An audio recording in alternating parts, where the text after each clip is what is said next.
So, James, why did you come? I came here to kill you. And I thought you came here to die. Well, it's all a matter of perspective. Now you are here.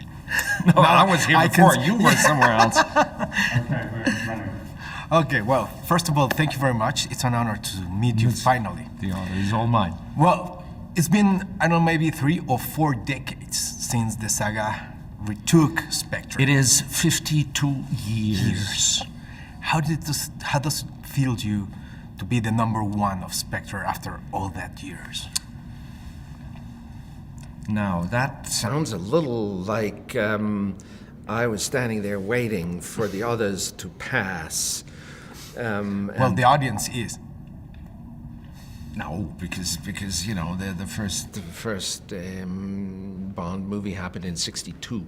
Yeah, I was about 6 years old in '62, you know, and I was aware of all the Bond movies anyway, but all the Bond elements without ever having seen a movie, you know, because these movies were, I think, PG, the equivalent of PG-13, or maybe they were even 16 then, you know, because times were stricter then. So until you could see a Bond movie in the theater, you had to be, I think, in Austria, 16 years old. So there were, between the first Bond movie and the first one that I could legally see in the theater, there were at least 4 or 5 others. And by the time I could see it, Sean Connery had retired as James Bond, and Roger Moore had taken over with another actor in between. So you see, what I'm pointing at is that I grew up with it as much as you grew up with it, as much as he grew up with it. You know, we all grow up with James Bond, and it's part of popular culture. Yes.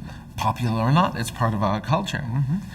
So you know, it's therefore the question is a little bit like, how do you see yourself in culture? Because Spectre is the How do main I see myself villain. in culture as sometimes functioning and sometimes hopefully disturbing element. Yes, it is. And the organization, for example, you have the White Cat. It's one of the classic elements of the villains in the Spectre. Right. A Spectre or any other movie, you know, because these are archetypes. That's part of, those are the firm pillars on which this legend survives. How do you feel about, in the script, obviously in the film, but since the script, that your character are the main reason for the hurt of James Bond, in case, obviously, of the woman? So sorry. What do you think about that? Because, I don't know, you are... You know, I really think the hurt that we feel and the pain and the wounds that hurt are mostly inflicted by other people.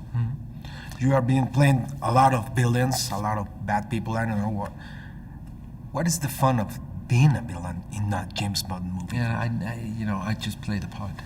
I really don't think about these things. I play the part, and I appreciate good writing because it makes my job easier. Or actually, it doesn't even make my job easier. It makes my job possible, or at least what I think of my job. And bad writing makes it somewhat impossible. So I'm a complete opportunist. I only play good parts. My last question, do you rehearsal? Do you like rehearsals? I like rehearsals, of course. You know, I'm not an improviser, nor do I really think improvisation is a useful device other than in rehearsals. I like rehearsals not for improvising, but for thinking it through and making it work. You know, I like to use the tools in my toolbox. And sometimes you pick the wrong tool.